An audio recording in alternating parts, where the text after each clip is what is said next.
다시 한번 우리 이 성경 공부 모임, 수요 모임, 성경 개관에 대해서 이 성경 공부의 스타일이 어떤 건지 다시 한번 좀 언급을 하고 가도록 하겠습니다.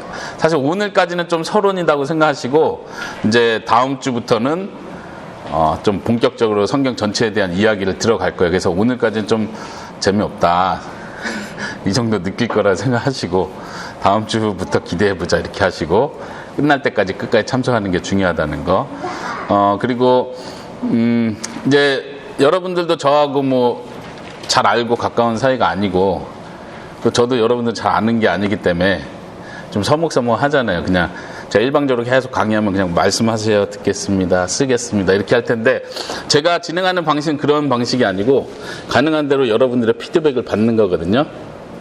제 맞은편에 저희 아내가 앉아있지만 지난주에도 가면서 여보 사람들은 질문하면은 싫어해 말 안 할 거야 우리 한국이 그렇게 안 뱉자 자꾸 그 얘기 하는데 뭐 그거하고 상관없이 그냥 지금부터 시작하면 돼. 우리가 19주를 저하고 같이 하는 거니까 하다 보면은 몇 주 안에 이렇게 바뀔 수 있습니다. 아무리 어른이라도 지금 스타일이 이런 스타일을 원하시지 않구나, 목사님 혼자 떠드는 걸 별로 원하지 않는구나, 내가 그냥 듣고 가려고 하면은 도움될 게 별로 없겠구나, 질문이라도 하나씩 해야지 이런 생각으로 앉아 계시라는 거죠. 성경 공부도 마찬가지고 심지어 설교 들을 때도 마찬가지고 여러분들이 성경을 혼자 읽을 때도 마찬가지고 가장 유익하게 도움을 받을 수 있는 방법은 생각하는 거예요. 그렇게 생각하십니까? 근데 우리 한국 사람은 특히 더 그런 것 같아요. 생각하는 걸 굉장히 싫어한다고 해야 되나요? 아니면 습관이 안 됐다고 해야 되나요? 사람이 다 생각하면서 살지. 이거 커피 마실까 차 마실까 생각하는 거고 여기 올까 말까 다 생각하는 건데 그런 생각 말고 그거는 동물들도 생각하는 거예요. 우리 사람이 생각하는 건 왜라는 질문을 하는 거예요. 왜 내가 커피를 마셔야 되지? 왜 내가 차를 안 마시려고 하지? 왜 내가 여기 오려고 하지? 왜 목사님은 강의를 저렇게 하지? 왜라는 글자를 붙여야 돼요. 그게 우리가 생각하는 거예요. 그냥 여러분들이 단순하게 재밌다, 재미없다, 좋다, 나쁘다 이렇게 이건 생각이 아니고요. 그래서 습관적으로 제가 앞으로도 계속 강조하겠지만 뭐 제가 틈틈이 중간중간에 질문 있으세요? 뭐 물어볼 거 있으세요? 계속 이렇게 던질 거예요. 그때마다 생각나면 질문하시고 또 습관적으로 우리가 계속 이 수요일날 공부하실 때 여러분들이 뭐 교재에든 따로 메모지에든 이렇게 질문을 중간중간에 이렇게 적어보세요. 그래서 제가 끝날 때는 항상 질문을 받는 시간을 갖도록 그렇게 할 테니까 여러분들이 그냥 무작위로 좀 질문해 주시고 우리 그거 있잖아요. 질문하지 않는 가장 큰 이유는 내가 질문했을 때 내가 모른다는 걸 다른 사람들이 다 알게 된다는 사실 때문에 내가 부끄러워질 거라는 것을 전제하고 질문 안 하는 거잖아요. 그래서 우리가 좀 우리 그룹에서는 암암리에 우리가 다 똑똑하지 않다.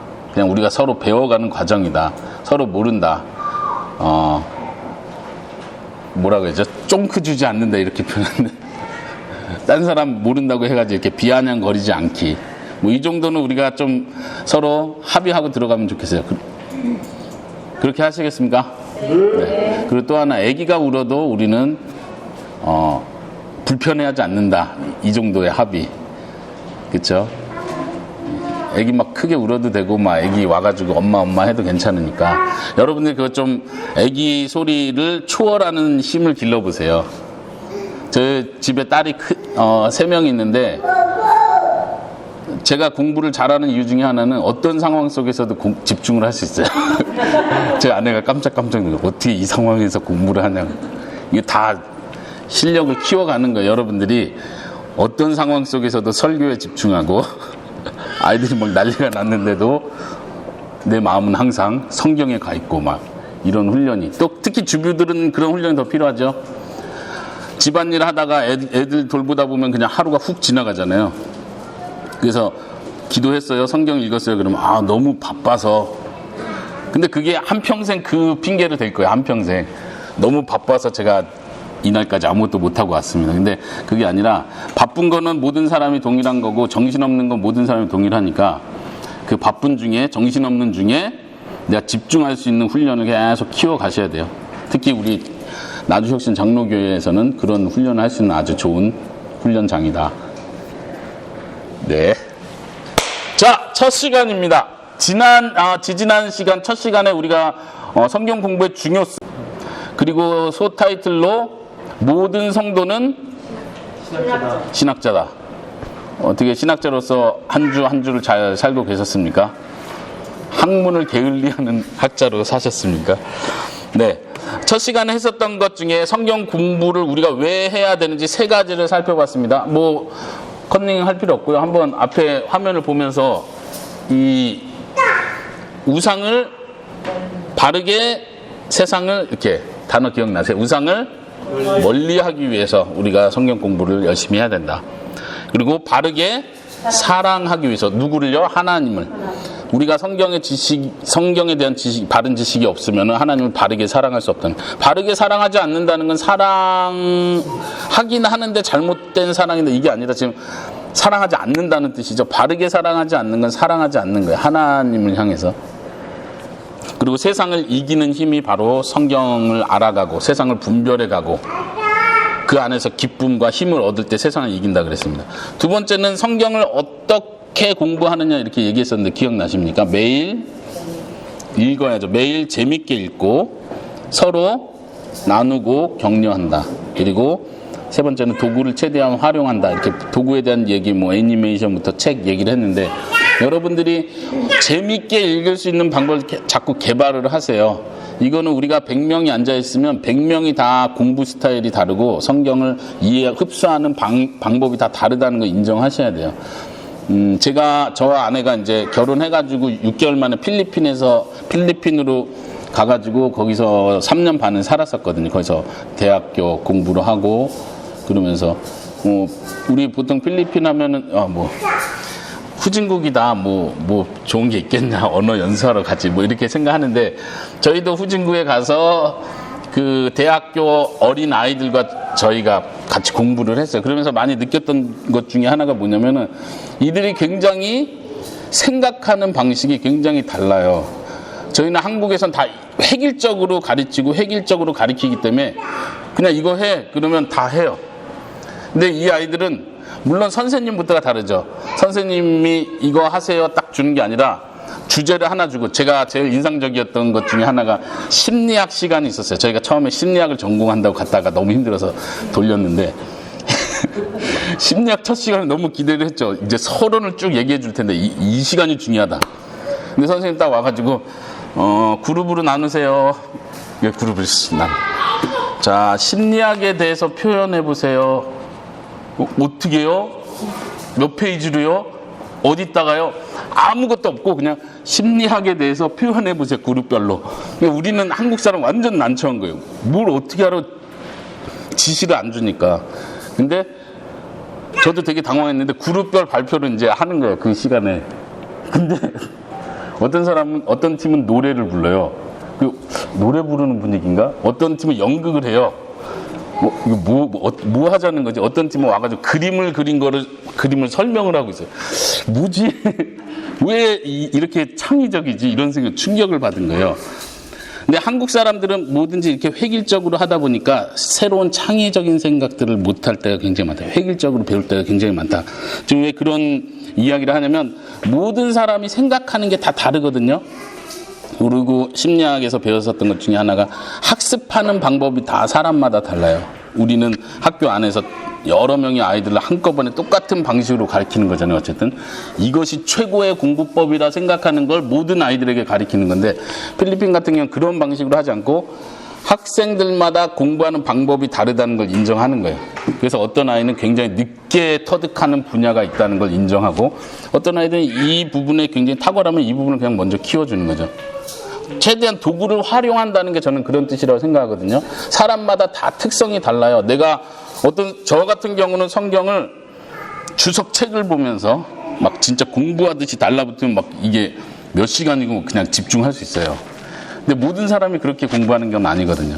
어떤 사람은 다른 방법으로 계속 말하는 것처럼 뭐 보는 거, 시각적인 게 필요한 사람이 있고 어떤 사람은 대화를 통해서 성경 이야기를 쭉 대화하면서 할 수도 있고 듣는 거에 더 능한 사람이 있고요.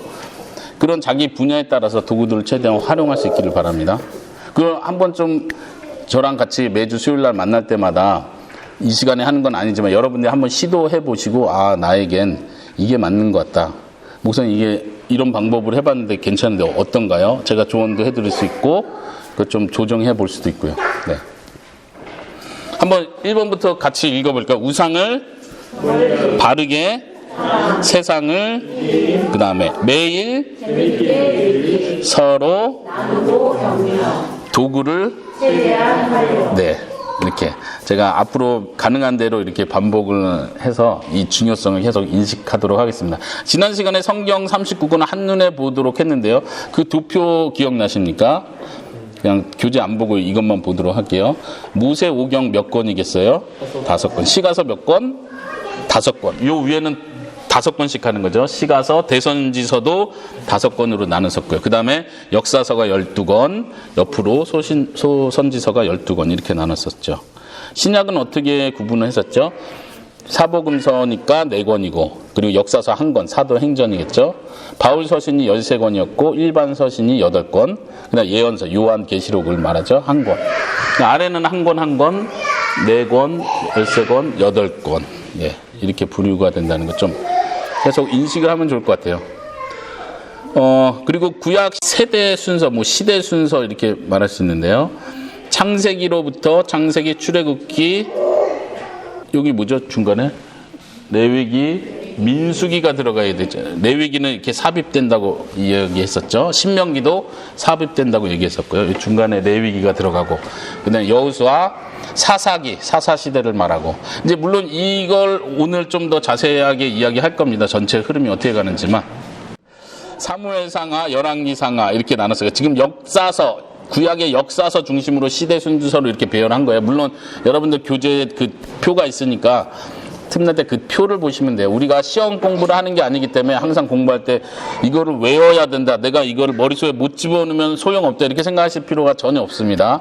아, 지금 이 표가 뭘 의미하는구나를 아시면 나중에 이걸 성경 볼 때 참고도서로 말씀드렸죠. 이 책을 잘 보관해 두세요. 그래서 필요할 때 잘 뽑아 쓸 수 있도록. 그리고 선지서들이 열왕기 상하 이때 쭉 있는 거고요. 지금 파란색으로 5개 칸이 된 거는 대선지서 5권을 표현한 거였죠. 예, 그 다음에 멸망하고 포로로 끌려간 다음에 다시 하나님께서 고향으로 돌아올 수 있도록 귀환시키시고 나서 에스라, 느헤미야 이때 마지막 학개, 스가랴, 말라기 선지서가 쓰여졌고요. 이 배경으로. 뭐 내용은 자세히 안 보고요. 신약 시대 순서는요, 어떻게 나눴었죠? 마태, 마가, 누가, 요한, 예수님의 시대가 첫 번째 시대를 차지하고, 그 다음에 교회의 시대가, 교회의 탄생, 사도행전이 시작되는 거죠. 성령 강림 역사가 있고, 그 다음에 1차, 2차, 3차, 4차, 5차까지는 사도 바울이 선교 여행을 한 그 기간을 표현하는 거죠. 여기에 따라서 이제 서신서들이 쭉 나눠졌었죠. 뭐 내용은 제가 안 적었어요. 뭐뭐 외우는 게 중요하지 않으니까. 1차, 사도 바울이 1차 선교 여행할 때 사도 바울이 쓴 편지는 1권, 2차 때는 2권, 3차 때는 3권 이렇게 해서 4차 때는 4권. 예, 이렇게만 기억하시고. 4차 때는 이제 로마로 갈 때 그 여행이라고 생각하시면 되고, 5차는 성경에 나오지 않지만 이제 그 사도행전 이후에 사도 바울이 계속 마지막 선교, 죽을 때까지 선교를 했을 것이다 이렇게 가정을 하고 그때 쓰여진 편지들을 우리가 이때 4권은 옥중서신이라고 했었죠. 4차 선교 여행 때 쓴 4권은 옥중서신, 감옥에서 쓴 편지. 5차 때는 목회서신, 마지막 사도 바울이 죽기 전에 목회하는 그의 영적 아들들에게 쓴 편지다 이렇게 보았고요. 요한계시록은 요 제일 마지막을 배경으로 했다고 할 수 있겠죠. 네, 지난 시간에 이야기했고요. 오늘 이야기를 한번 보도록 하겠습니다. 페이지 한번 같이 펴보실까요? 오늘 제목은 사건과 지도로 보는 성경. 여러분들께 나눠드린 이 코팅한 그 표가 지금 같은 그림이에요. 이제 이 표는 제가 마지막 19주 끝날 때까지 계속 이 표를 보세요 계속 할 거예요. 그래서 여기서 어느 위치에 있는지 우리가 이 순서대로 지금 창세기부터 그 덩어리로 계속해서 이렇게 전체 묶어서 그 내용을 살펴보도록 할 텐데, 이 표를 계속 보시다 보면 자연스럽게 외우지 않아도 되지만 외워질 거라고 생각이 들고요. 이 표를 제가 심혈을 기울여서 만들었습니다. 물론 참고는 거기 성경 파노라마 프리셉트 성경을 참고해서 만들었습니다. 이 중요한 그 연도를 제가 거기다 실었고요. 물론 연도가 다 100% 맞다고 생각하시면 안 되고요. 많은 학자들이 동의하는 부분 안에서 그렇게 연도를 적었습니다. 그리고 우리가 앞전에 살펴봤던 66권 그 아래쪽에 창세기부터 이렇게 해서 요한계시록까지 어느 배경과 일치하는지 그걸 표시해 봤고요. 도표가 좀 눈에 그려지십니까? 뭘 의미하려고 하는지? 사실 오늘 이 도표를 보면서 설명하는 게 오늘 이야기의 핵심입니다.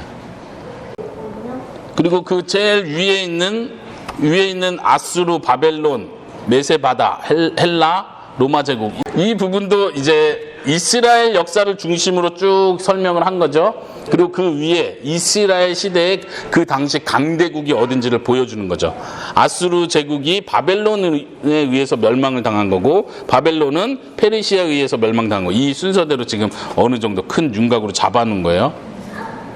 한번 거기만 보실까요? 아수르 이틀로 해가지고 멸망 써있죠. 여기 멸망은 북쪽 이스라엘이 아수르에 의해서 멸망했다는 뜻이 되겠죠. 자연스럽게 그 당시의 제국이니까. 남유다는 남쪽 이스라엘은 어디에 의해서 멸망했어요? 바벨론에 의해서 멸망했다는 뜻이에요. 그 다음에 바벨론 다음 시대가 페르시아 시대. 그때가 이제 포로에서 귀환하는 다시 이스라엘로 돌아오는 그 당시를 보여주는 거죠. 포로 시대가 있고 포로 귀환 시대가 있고 그 다음에 성경 신약과 구약이 나눠지는 데가 여기 BC 400년 정도 이렇게 잡고 이때 말라기서가 이 정도에 끝났다. 구약 성경이 이미 끝난 거고 이 중간을 침묵 시대라고 표현을 합니다. 그래서 그 침묵 시대 예수님이 다시 오시기까지 그 기간이 400년 정도. 굉장히 긴 기간이죠. 이 침묵이 400년이었다는 것. 네. 우리가 성경을 볼 때 이 큰 그림을 계속 같이 보면서 볼 필요가 있어요. 포로는 70년밖에 포로로 있지 않았어요. 그리고 이스라엘 백성이 이집트에서 노예로 잡혀 있었던 기간이 몇 년이죠? 네, 40년? 400년. 네, 400년이죠. 그러니까 그래서 지금 여기서 표시하는 것도요. 출애굽 한 400년 그 노예 기간 포함했을 때 한 400년의 역사가 이 안에 기록되어 있다는 거고 민수기도 40년 여호수아 가나안 땅을 정복하는 그 기간을 한 7년 정도 잡는 거고요. 사사시대 350년 정도 지금 이 표시된 게 그 기간들을 표시하는 겁니다. 예, 좀 도움이 되실 것 같죠? 예. 네. 성경을 읽으면서 이 자료를 계속 이렇게 참고하시라는 거예요. 여러분들이 가능하면 여러분들 교재에다가 성경을 읽다가 중요한 정보가 있으면 이 지도에다 이렇게 플러스 시키셔도 되겠죠. 그리고 한 가지 더 언급할 것은 아담이 있었던 시대를 BC 4000년 이렇게 잡았는데 지금 이 BC 4000년이 나온 계산은 성경에 나온 족보 그리고 성경에 나온 족보 순서대로 쭉 가고 그 죽은 연수가 항상 나오잖아요. 그걸 그대로 소급 적용했을 때 아브라함 시대, 보통 모세부터는 이제 기록이 있고요. 연도에 대한 기록. 그리고 아브라함까지 거슬러 올라가고, 아브라함부터 이렇게 숫자별로 했을 때 이 정도 나온다는 거예요. 4,000년 정도. 근데 이제 많은 학자들이 공통적으로 생각하는 것은 진짜 아담이 4,000년대에 있었다. 이렇게 말하는 건 좀 곤란하고. 왜냐면은 창세기에 나오는 족보 자체가 사람 숫자 한 명도 안 빼고 다 족보를 기록했다고 보기에는 어렵습니다. 그렇기 때문에 그걸 참고하셔야 되고요. 아담은 훨씬 더 이전에 있었다 이렇게 보셔도 괜찮습니다. 근데 뭐 진화론에서 말하는 것처럼 몇 억만 년 뭐 이렇게 가는 건 곤란하다고 생각합니다. 그리고 중요한 인물, 우리 성경에서 잘 알고 있는 중요한 인물들, 아담, 그 다음에 아브라함 때부터 한번 그 연도를 같이 보세요. 아브라함이 2000년, BC 2000년 정도. 그 다음에 중요한 사람 모세가 BC 1500년 정도. 이 정도만 이렇게 큰 틀만 외우셔도 돼요. 제가 일부러 뒷자리는 다 뺀 거예요. 아브라함, 모세, 다윗 2000, 1500, 1000 이 정도만 기억하셔도 지금 이 시대 사람이 이 간격으로 있구나 이렇게 알 수 있겠죠. 통일 왕국은 사울 왕, 다윗 왕, 솔로몬 왕까지 그 세 사람이 다스리던 때를 통일 왕국이라고 보통 말하죠. 그리고 솔로몬 이후로 북쪽, 남쪽이 나눠졌고요. 중요한 날짜는 이사야가 중요한 게 아니라 이 멸망한 북쪽 이스라엘이 멸망한 연도 722년, 그 다음에 성전 파괴를 중심으로요. 성전 파괴가 586년, 남쪽 유다까지 다 멸망하는. 그러니까 이때가 진짜로 이스라엘이 아예 그냥 사라졌다, 끝났다, 멸망했다 이렇게 보는 거죠. 물론 하나님께서는 그 남은 자들을 남겨두셨지만요. 그래서 이 성전 파괴를 중심으로 536년 때부터 하나님께서 귀환을 시키는 일을 하셨고요. 그리고 신약 시대에 와서 중요한 거는요, 아까 예수님 탄생과 함께 성전 파괴, AD 70년이 되죠. 이때는 로마 제국에 의해서, 로마 군사에 의해서 성전이 다시 한번 파괴가 됩니다. 성전 파괴됐는데 다시 또 성전이 왜 파괴되죠? 이 사이에 귀한 시대에 무슨 일이 있었습니까? 다시 성전을 세우는 일이 있었죠. 그래서 첫 번째 성전은 무슨 성전이라고 합니까? 첫 번째 솔로몬이 세운 성전이니까 솔로몬 성전. 그리고 나서 이제 수룹바벨에 의해서 다시 성전을 세우기 시작하죠. 그리고 그 성전 이름을 수룹바벨 성전이라고도 하고, 예수님 시대는 헤롯 성전이라고 이름을 붙여 그 성전을 더 건축을 보강하는 거죠. 예수님이 실제로 이스라엘에서 사역하고 다니실 때도 열심히 성전을 계속 증축하고 있었어요. 열심히 짓고 있었던 배경이라고 생각하셔야 돼요. 그러니까 예수님께서 그 어마어마한 성전을 보니까 제자들이, 예수님 이 성전 좀 보세요. 야, 우리 교회도 이렇게 큰 교회로 확장해야 되지 않겠습니까? 제자들이 막 부러워했잖아요. 그러니까 예수님께서 아니다, 다 무너질 것이다, 그 이야기를 하시는 거죠.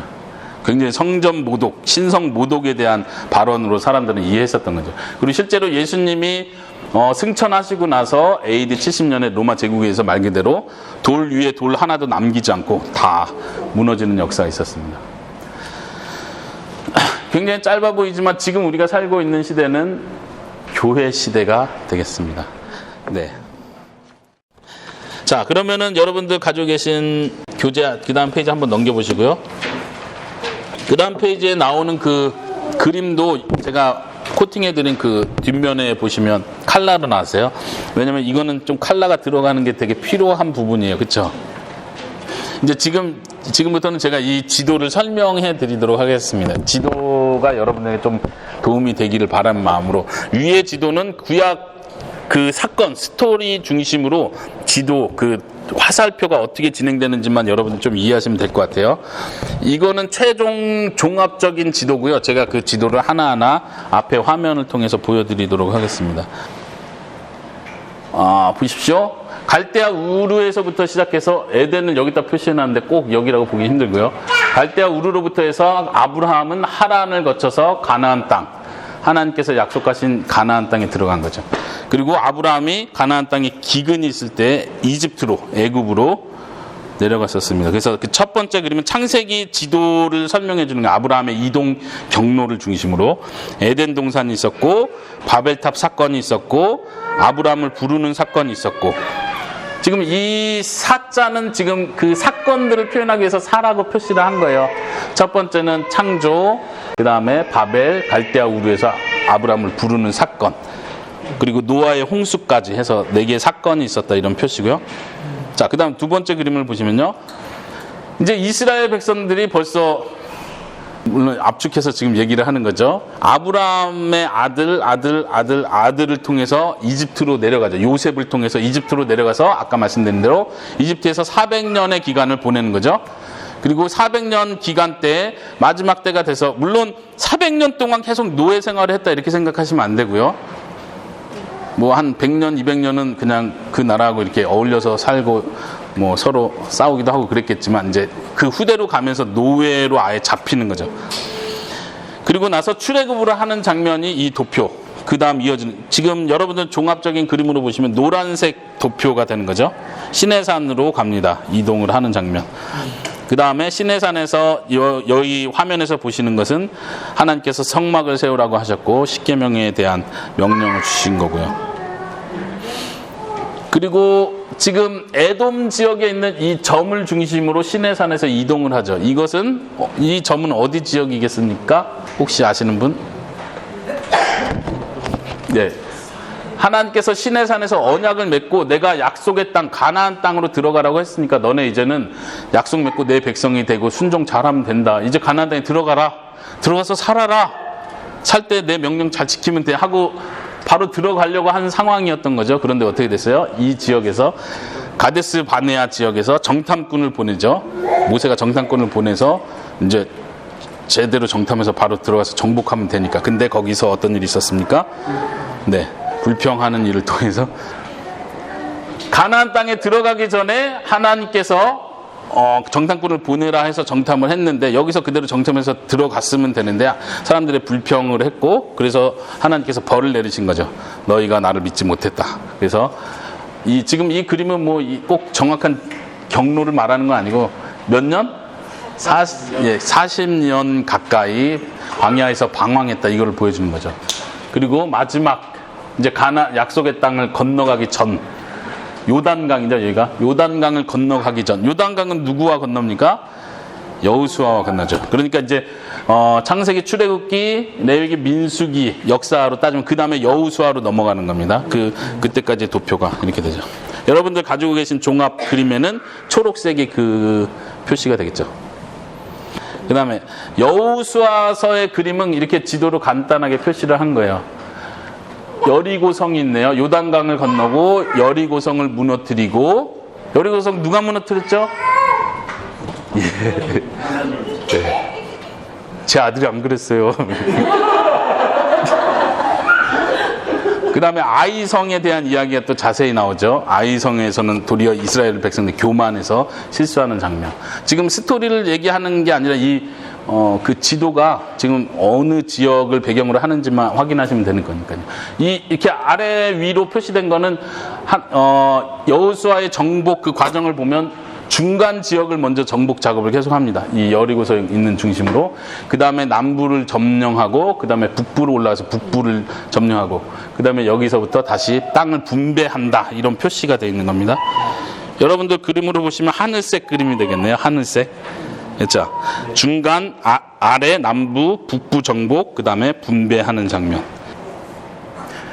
질문 없으면 넘어가겠습니다. 자, 그 다음 여호수아 다음 사사 시대를 표현합니다. 사사 시대는 이 그림으로는 뭐 지역 이동 자체가 중요하다기보다는요. 지금 이렇게 표시로 하면 이렇게 골뱅이 이렇게 되는데 이것은 계속 죄와 그 다음에 하나님께 도움을 요청하는 것과 하나님이 구원하시고 다시 죄를 짓고 이걸 계속 반복했다. 이 반복의 내용을 보여주는 거죠. 결국 하나님께서 사사들을 보내서 사사라는 건 그때 당시 뭐 재판관, 지도자 이런 뜻이기 때문에 이런 그림으로 표시를 한 거고요. 여러분들 그림에도 이렇게 골뱅이로 표시해놨습니다. 그 다음에 사사시대 아까 그 큰 도표에서 기억나십니까? 사사시대가 있었고 사사시대는 말 그대로 왕이 없었을 시대를 말하는 거죠. 하나님께서 왕의 역할을 하시는 거고 사사들이 그 대리자 역할을 하는 그런 제도였다면 이제 왕을 세워달라고 하고 이 그림에서 표시하는 건 왕관이 3개가 있죠. 그 첫 번째 여기 왕은 통일 왕국 시대를 표현하는 거고 북쪽 이스라엘, 남쪽 유다 이렇게 표현을 한 겁니다. 여러분들 그 지도 그림하고 보시면은 그리고 북쪽 이스라엘은 아수르에 의해서 멸망하고 아수르에 의해서 포로로 끌려가고 흩어지는 것을 표시한 거고요. 남쪽 유다는 바벨론에 의해서 멸망하고 바벨론 중심으로 끌려가는 것을 보여주고 있는 도표입니다. 이제 이 전체 구약의 그 사건의 흐름이 이 지도 도표를 보면서 이게 무슨 사건을 표시한 거고 이게 무슨 내용이고 이거를 여러분들이 그냥 한눈에 볼 수 있으면 그게 오늘의 목표의 달성입니다. 그 다음에 에스라, 느헤미야. 지금 여러분들 가지고 계신 도표로 다시 보면요. 아수르 보라색으로 있고요. 그 다음에 바벨론으로 끌려가는 게 무슨 색깔인가요? 예, 자주색으로 있는 거죠. 그래서 지금 거기 보면 사무엘 상하 표시되어 있고 역대 상하, 열왕기 상하 이렇게 지금 표시가 됐죠. 이런 배경이구나 이렇게 크게 배우는 거예요. 여러분들 우리에게 필요한 것은 지금 성경 전체 큰 그림 속에서 지금 지역이 어느 쪽에서 일어나는 일이고 어디서 무슨 사건이 있고 이 정도만 여러분들이 기억하셔도 그러니까 여기 도표에 나오는 이 정도는 여러분들이 지금 이동 경로가 이렇게 되는구나 구약이 이 안에서 움직이고 있구나 이것만 여러분들이 확인하셔도 좋을 것 같아요. 그 다음에 북쪽, 남쪽이 멸망하고 나서 그 다음에 다시 하나님께서 포로에서부터 귀환시키는 그 내용이 에스라, 니에미야에 나오는 내용이 되겠죠. 그래서 화살표로는 이렇게 다시 돌아오는 표시를 합니다. 그리고 한 가지는 그 당시 포로 시대에 페르시아에서 에스더 사건이 이 중심으로 있었던 거죠. 네. 돌아오는 그림. 그래서 성전을 건축하는 거고요. 네. 여러분들이 보신 그림이 여기까지였습니다. 한번 제가 한 1분 정도 시간을 드릴 테니까요. 그 창세기 사건부터 이렇게 도표를 쭉 한번 따라가면서 이게 무슨 내용이고 무슨 사건이고 한번 이렇게 그 화살표를 따라서 한번 마지막까지 한번 가보시겠습니까? 화면만 보시고 아니면 여기 답이 있어가지고 답 보지 마시고 화면만 보시고 한번 번호부터 무슨 사건인지 볼까요? 1번은 천지 창조겠죠. 에덴 동산. 2번으로 넘어가면 2번은요? 뭐죠? 족장. 예, 족장 시대고 저 지역이 어디 지역이죠? 예, 갈대아 우르에서부터 하란으로 올라갔고 그 다음에 3번은 네, 족장 시대 사람들이 거쳐서 결국은 이집트까지 간 거. 이게 이제 출애굽기로 넘어가는 거죠. 3번. 4번은 무슨 그림이에요? 시내산. 출애굽기에서 예, 시내산 십계명을 받는 장면. 성막을 지으라고 광야 생활을 하는 거. 5번. 6번은 40년 네, 6번에 이렇게 하트 모양을 지금 이 책은 그 성경 파노라마 그 책에 나오는 자료를 제가 그대로 가져온 거예요. 하트 모양은 이제 모세가 마지막 여호와를 사랑하라. 여호와를 사랑하라. 이 신명기 내용을 표현하기 위해서 하트를 한 거고 요단강을 건너서 7번이 칼 그림이 7번이죠. 정복 과정이죠. 예. 예, 여호수아를 중심으로 정복 전쟁이 있었던 거고 8번은 이 망치 그림은 뭐라 했어요? 예, 사사 시대를 표현하는 거. 9번 어디가 있나요? 왕. 예, 통일왕국이고 10번은 분열왕국이 되겠죠. 분열왕국. 근데 11번은 예, 포로로 이렇게 끌려가는. 여기도 포로로 끌려가고 먼저 북쪽 이스라엘이 포로로 끌려가고 그 다음에 남쪽 유다 포로로 끌려가고. 12번은 없네요. 아 여기 있네요. 다시 포로에서 이제 북쪽 이스라엘이 귀환한 건 아니에요. 북쪽 이스라엘은 이미 다 흩어졌다고 보셔야 되고요. 그 다음에 남쪽 유다가 바벨론 중임에 끌려갔던 사람들이 다시 약속의 땅으로 돌아와서 성전을 짓는 장면. 여기까지. 이것도 여러분들이 이렇게 답을 보지 않고 1번, 2번, 3번 하면 지금 성경 구약의 전체 역사 흐름을 이렇게 지도로 여러분들이 파악을 하시는 거예요. 할 수 있을 것 같습니까? 자. 그 다음, 이 지금 여러분들 넘겨보시면 그림, 지도 큰 그림이 몇 가지가 나오는데요. 아까 처음 그 제국, 그 시대 제국을 보여주는 그림이에요. 아수르 제국에 의해서 여러분들 같이 한번 보세요. 아수르 제국에 의해서 북쪽 이스라엘이 멸망을 당했었죠. 그 아수르 제국이 그 당시에 차지했던 그 영역들을 이렇게 어느 정도 그림으로 보여주는 거예요. 굉장히 큰 제국이죠. 예. 이스라엘은 여기서 왕국을 만들고 있었으니까 생각해 보세요. 여기서 우리가 하나님을 믿는 나라다. 여호와가 우리와 함께한다. 아수르도 문제없다. 이 굉장한 믿음이 대단한 거죠. 남쪽 유다 때 바벨론 제국도 그에 못지않게 굉장히 크게 확장을 하고 있었습니다. 그러니까 이 제국 안에서 이스라엘이 믿음으로 버텨내고 하나님의 이름을 의지해서 동맹하지 않고 바벨론과 싸우겠다 뭐 이런 태도 자체가 굉장히 이건 말이 안 되는 굉장한 거죠. 이런 역사의 흐름을 보면 좋겠고 그 다음에 페르시아 제국이요. 페르시아 제국 때 이제 훨씬 더 지금의 아시아에 있는 지역까지 계속 퍼져나가는 걸 볼 수 있고요. 그 다음에 헬라, 그리스 시대 비슷하죠. 네. 그 다음에 로마 제국. 예수님께서 신약 시대의 배경이 되는 로마 제국이죠. 그 전까지는 이 아시아까지도 차지하는 이런 분위기였다면 로마 제국은요. 북쪽 아프리카를 포함해서 유럽 지역까지 이렇게 다 차지를 하고 있었던 때죠. 네. 나중에 이제 신구약 중간사 할 때 잠깐 이런 부분들을 몇 번 더 언급하도록 하겠습니다. 네, 지금은 전체 그림을 보는 걸로. 신약 시대의 그림은 제가 하나만 그냥 실었습니다. 막 자세하게 하지 않고 지금 여러분들 그 교재 가지고 계신 그 교재가 신약 시대 중요한 지명들을 대부분 다 표시하고 있는 것 같아서요. 제가 이 지도를 실었습니다.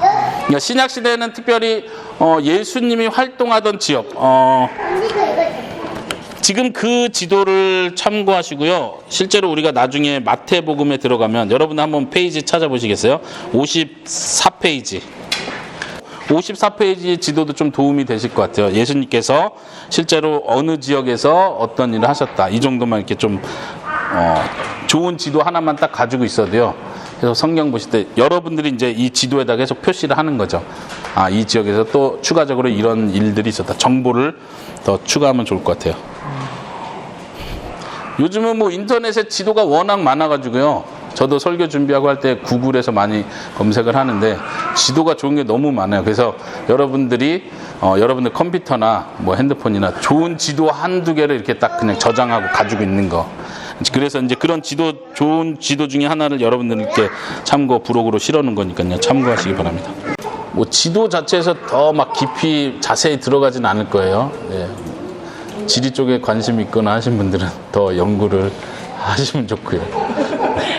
나중에 이제 공간복음서하고 사도행전 할 때도 지리 중심으로 가는 게 아니고 그 내용 중심으로 제가 설명을 하게 될 겁니다. 네. 혹시 이 지도에서 혹시 더 언급하고 싶으신 부분 있으세요? 보통 우리가 갈릴리 바다 이렇게 많이 표현하잖아요. 바다는 아닌 거예요.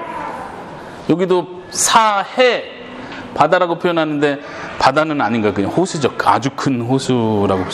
여기서부터 여기까지가 한 100km 정도? 100km 정도면 어느 정도 감이 잡히십니까? 100km 정도라고 생각하시고. 예. 네, 넘어가 볼까요? 그 마지막 그림. 여기는 사도 바울의 선교 여행 지도입니다. 여기도 색깔별로 되면은 좀 더 좋을 텐데 그렇지 않죠? 네. 자, 그 다음 마지막 이 그림은요, 여러분들 책에는 안 나오지만 사도 바울이 마지막 5차 선교 여행, 성경에는 안 나왔다고 했죠. 사도행전에 표시되지 않았지만 5차 선교 여행의 경로가 이 정도 됐겠다. 로마로부터 시작해서 시작 화살표를 보세요. 스페인을 거쳐서 그 다음에 다시 지중해를 건너서 에베소 지역 와서 다시 로마까지 와서 아마 로마에서 순교했을 것이다. 이렇게 보통 그렇게 보죠.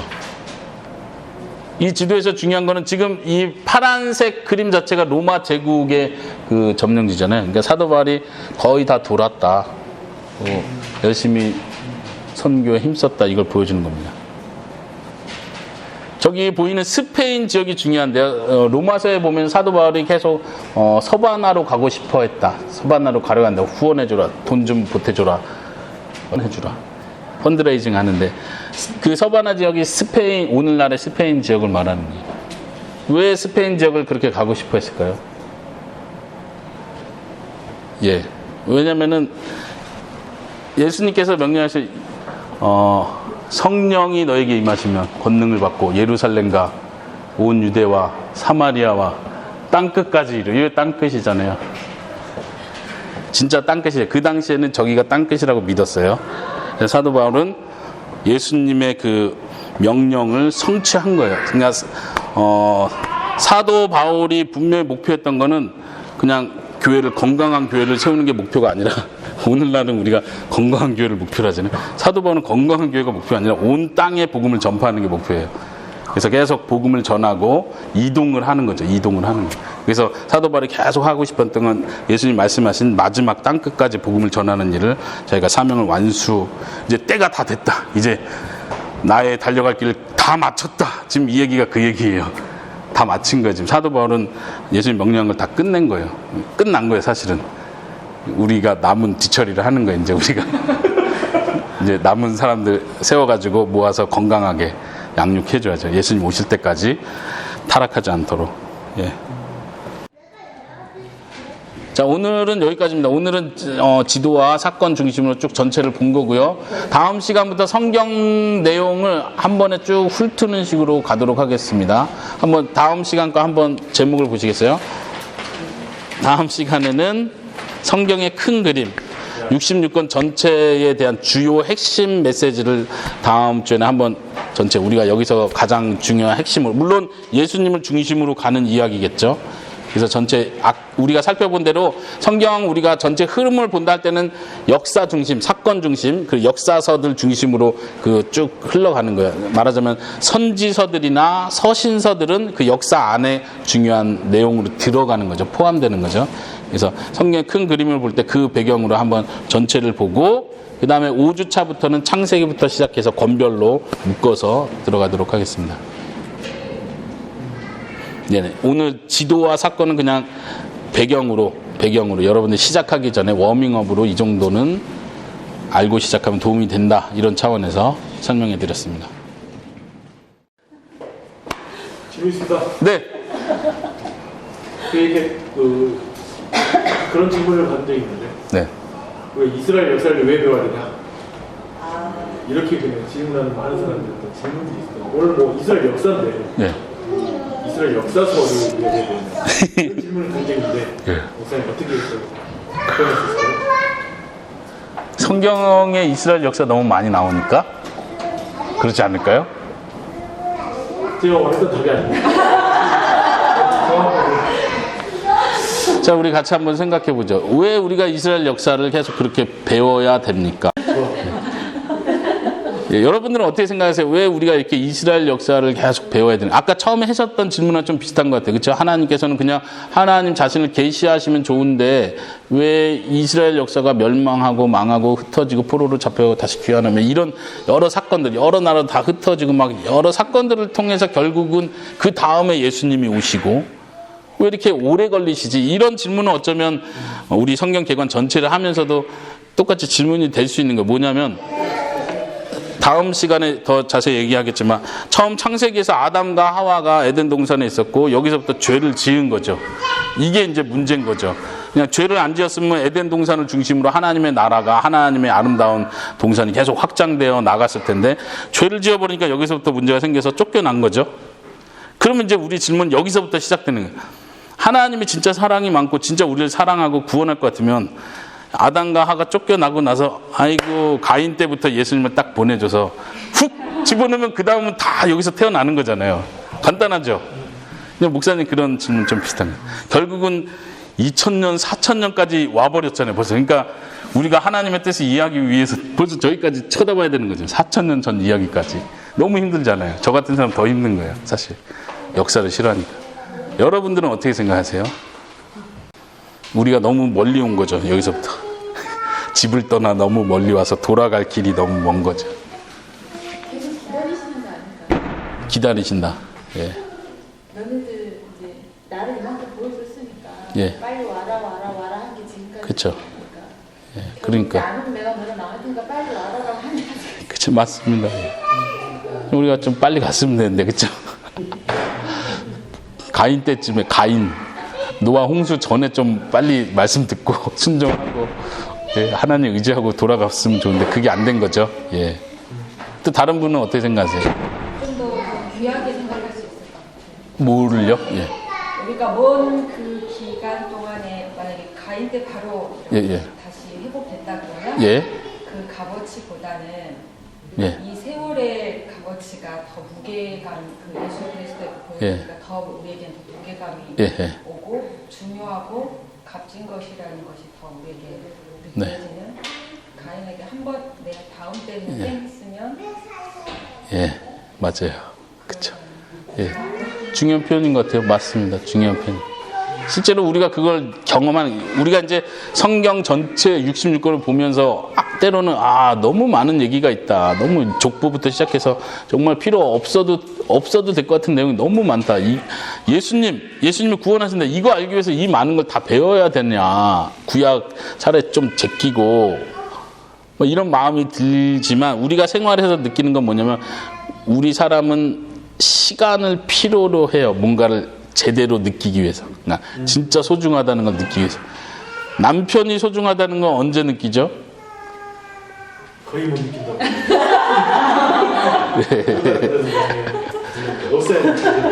나는 대답을 못하셔요. 남편의 소주가. 자, 이렇게 물어볼게요. 결혼 1년 차 때하고 10년 차 때하고 30년 차 때하고 언제 더 소중함을 느낄 것 같아요? 안 가봐서 모르겠어요. 10년, 한 5년, 그러니까 1년 차, 2년 차, 3년 차, 5년, 언제가 더 그런 것 같으세요? 나하고 애가 자라날 때, 한참 돈이 많이 들어갈 때. 예. 그때 남편의 소중함이, 남편이 절실히 필요하다. 저도 내가 넷이잖아요. 네. 이 아이들을 다 키우기 위해서는 저 혼자 나. 아, 애가 넷입니까? 네. 야, 축복합니다. 그게 안 되니까. 지금 같이 벌어야 되는데 이제 얘까지 나오니까 제가 벌고 그냥 이제 뛰어야 되니까. 근데 이제 좀 해줘. 지렁이 좀 해줘라고. 신혼 때는 어차피 같이 벌면 되니까 뭐 맛이 없어도 그쵸. 다 늙어서니까 어차피 애들이 또 커서 불량이 되니까. 결국은 그 얘기가 우리 가족에, 우리 부부 사이에 어떤 사건들이 계속 생긴다는 거예요. 이런 필요가 있고 이런 문제가 생기고 이 필요와 문제들이 계속 반복될 때 아니 이 진짜 나쁜 남편이었네 이걸 느끼기도 하지만 또 그 사건 속에서 아 진짜 없으면 안 된다 필요하다 이런 것도 느끼고 애틋함을 느끼는 거죠. 소위 우리 한국식으로 표현하면 미운정, 고운정 이런데 좋은 표현은 아닌 것 같지만 거기서 말해주는 것은 이 시간이 지남으로써 우린 그걸 확신하는 거예요. 근데 이제 우린 반대로 확신해서 문제죠. 내 짝이 아니었어. 확실해. 나 10년을 살아보고 이제는 의심하지 않아. 이렇게 가니까 문제죠. 근데 어쨌든 시간이 지남으로써 우리는 어떤 사실을 확증하게 되는 거, 확증. 예를 들면 남편이 결혼하기 전에 난 너만을 사랑해. 진짜야. 내 목숨을 별도 따, 다 하지만 진짜 사랑하는지 어떻게 알아요? 제 아내하고 저하고 필리핀에 가가지고 많이 싸웠었거든요. 그 얘기 하지 말라는데 많이 싸웠었는데 제가 그때마다 한 말이 있어요. 10년을 지나봐야 나를 믿어줄 거냐고. 10년 지나면 나를 믿어줄 거냐고. 왜 나를 못 믿냐 막 이렇게 많이 싸웠는데 지금 15년 차거든요. 지금도 가끔 싸우면 20년이 지나봐야 믿겠냐고 이러거든요. 어쩔 수 없어요. 그 다음에 이제 또 싸우면 이제 30년 얘기해야죠. 근데 사람이 사람을 확증하기 위해서도 그 시간을 필요로 한다면 아까 박혜연 사모님 표현하신 것처럼 하나님께서 우리에게 보여주고 싶은 건 그거예요. 내가 널 사랑한다. 아, 예. 고마워요. 믿어요. 아멘. 근데 세상 나가서 살다 보니까 하나님 나 안 사랑하는 것 같은 거예요. 너무 힘들고 하나님은 멀리 떨어져 있는 것 같고 근데 사건을 통해서 내 인생을 되돌아보니까 내 살아온 40년 인생을 되돌아보니까 아 맞아. 그때마다 하나님이 없었던 것 같지만 되돌아보니까 하나님이 진짜 날 사랑했구나. 이 사건을 떠오르게 하시는 거죠. 잘 생각해 보세요. 여러분 인생도 예수님 믿기 시작해서 지금까지 되돌아보면 아 하나님이 간섭했구나. 이게 사랑한다는 증거구나를 알잖아요. 이 신앙이 10년, 20년 더 되면 좀 더 확신이 생기겠죠. 근데 하나님께서는 뭐를 보여주고 싶으냐면 성경 이야기를 통해서 이 창세기부터 이야기를 기록해가지고 4천년까지 하나님이 되돌아보게 하시는 거예요. 사람들로 하여금. 내가 너희를 사랑한다. 어떻게 사랑하십니까? 역사를 되돌아봐라. 그래서 성경에서 계속 강조하는 것이 기억해라. 기억해라. 돌을 세워라. 기억해라. 잊지 마라. 잊지 마라. 자녀에게 계속 가르쳐줘라. 계속 자녀가 물어보거든 답해줘라. 이게 뭘 의미하는지 이 사건이 무슨 사건이 있었던 건지 하나님 왜 그렇게 했는지 계속 기억해라. 이걸 가르쳐주는 거예요. 사모님 표현한 게 굉장히 좋다고 생각하는 게 그거예요. 지금 우리는 아브라함 때보다 하나님에 대한 사랑에 대한 신실하심에 대한 확신이 아브라함보다 우리는 더 큰 믿음을 가지고 있는 거예요. 그럴 수밖에 없는 거죠. 이해되십니까? 역사 전체를 구약 성경을 둘러본다는 게 우리가 때로는 버겁다, 너무 내용이 많다 느낄 수도 있지만 관점을 바꾸면 야 4,000년의 역사를 이 한 권으로 끝낼 수 있다니 이건 너무 축복이다. 그러니까 이걸 자세히 들여다보면 그 4,000년의 감격이 나에게 막 오는 거죠. 엑기스죠, 엑기스. 그런 면에서 우리가 어떻게 그 하나님의 4,000년 동안 베푸셨던 은혜를 다 바라볼 수 있겠습니까? 한평생 그냥 배워가는 거죠. 성경 하나를 가지고 한평생 연구해 가는 게 그런 거예요. 하나님의 사랑을 계속 성경 안에서 발견해 가는 거죠. 네. 저는 박영주 목사님께서 네, 좋은 질문을 해주신 것 같아요. 그 질문에 네. 답은 모르지만 예. 제 생각에는 성경에서 흐름을 보면 하나님께서 대표성의 원리가 참 많은 것 같아요.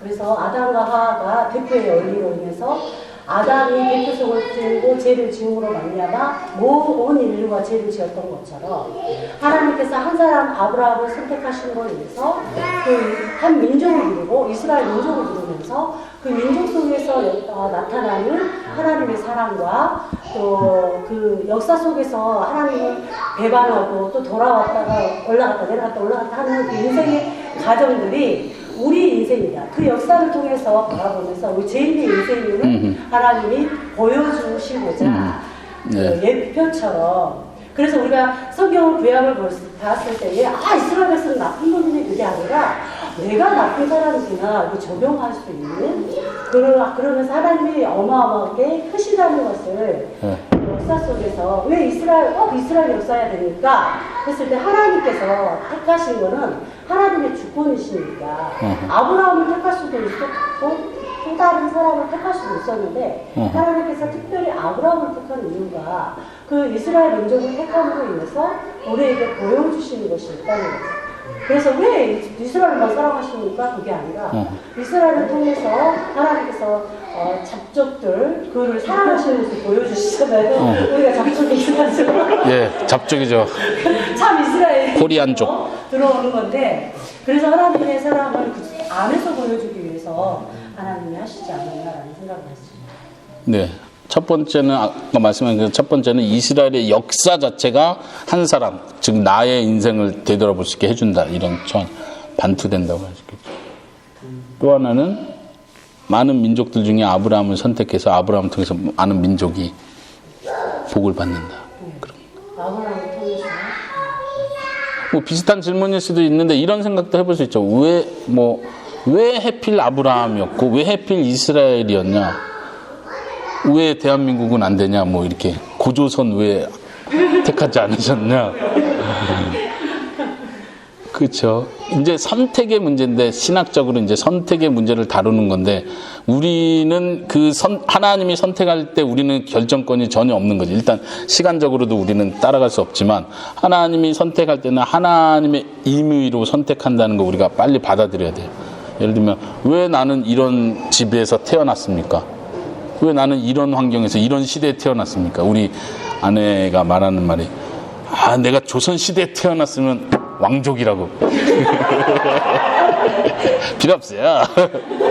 지금 조선시대가 아니잖아요.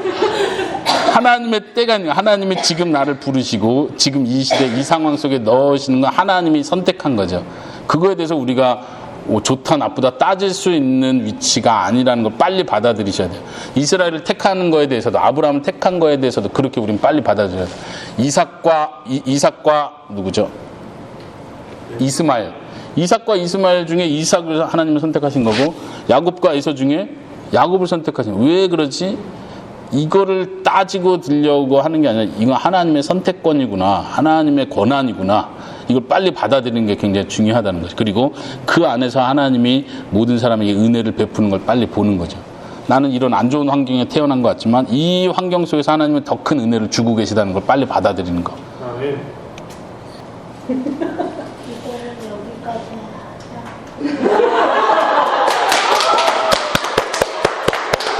감사합니다. 네, 여기서 멋있게 떠나도록 하겠습니다. 예.